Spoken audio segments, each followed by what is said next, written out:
ঈদের ছুটি শেষে আজ খুলেছে দেশের সরকারি, আধা সরকারি, স্বায়ত্তশাসিত প্রতিষ্ঠান। দীর্ঘদিন ধরে চলা অফিসের সময়ও বদলে যাচ্ছে আজ থেকে। নতুন সময় সকাল ৯টা থেকে বিকেল ৫টা পর্যন্ত। চলতি মাসেই মন্ত্রিসভার বৈঠকে হয় এই সিদ্ধান্ত। এখন জন্ম সনদ দিয়ে খোলো বিকাশ স্টুডেন্ট অ্যাকাউন্ট। নিজের বিকাশ নিজে কর। এ নিয়ে আরো জানাতে সচিবালয় থেকে যোগ দিচ্ছেন সহকর্মী হাসিফ মাহমুদ শাহ। হাসিফ, ঈদের ছুটি শেষে তো রাজধানীতে ফিরতে শুরু করেছে মানুষ। আজকে সব কর্মকর্তা কর্মচারীরা কি কর্মক্ষেত্রে ফিরেছেন কিনা এবং ঈদের পরে প্রথম কর্মদিবসে চিত্র কেমন দেখছেন? আমি এই মুহূর্তে আছি সচিবালয়ে। আপনি যদি দেখেন ইতিমধ্যেই কিন্তু সচিবালয়ে কিছুটা কর্মচাঞ্চল্য শুরু হয়েছে। স্বাভাবিক সময়ে যে কর্মচাঞ্চল্য দেখা যায় সেটি কিন্তু নেই। দর্শনার্থীদের সেরকম কোনো ভিড়ই নেই এবং শুধুমাত্র যারা সরকারি কর্মকর্তারা ঢাকায় রয়েছেন তারাই কিন্তু অফিস শুরু করেছেন। সচিবালয় এখন পর্যন্ত বেশ অনেকটাই ফাঁকা বলা যায়।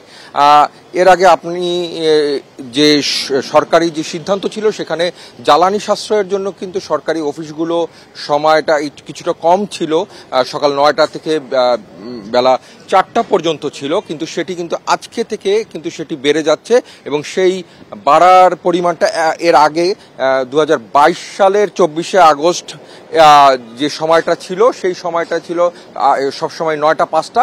সেই পুরনো সময়ে প্রায় বলা যায় যে প্রায় ২ বছরের কাছাকাছি, ১ বছর ১০ মাস সময় এই কম সময়ে সরকারি কর্মকর্তারা অফিস করেছেন।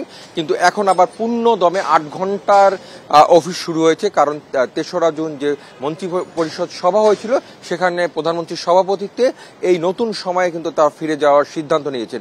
জ্বালানি সাশ্রয়ের জন্যই কিন্তু এই সিদ্ধান্ত সরকার নিয়েছিল। আরেকটি বিষয়, সকাল থেকেই আমরা কিন্তু যে দেখছি যে ইতিমধ্যে প্রায় ৪-৫ জন মন্ত্রী প্রতিমন্ত্রী কিন্তু ৫ জনের মন্ত্রী প্রতিমন্ত্রী কিন্তু ইতিমধ্যে সচিবালয়ে প্রবেশ করেছেন। এছাড়া সরকারি কর্মকর্তারাও কিন্তু সকাল থেকে সচিবরা এবং অন্যান্য সরকারি কর্মকর্তারা তারা কিন্তু ফুল এবং মিষ্টি নিয়ে সচিবালয়ে প্রবেশ করেছেন, কারণ ঈদের যে বন্ধ সেই বন্ধের শেষে কিন্তু আজকে প্রথম অফিস, সেই শুভেচ্ছা বিনিময়ের জন্য।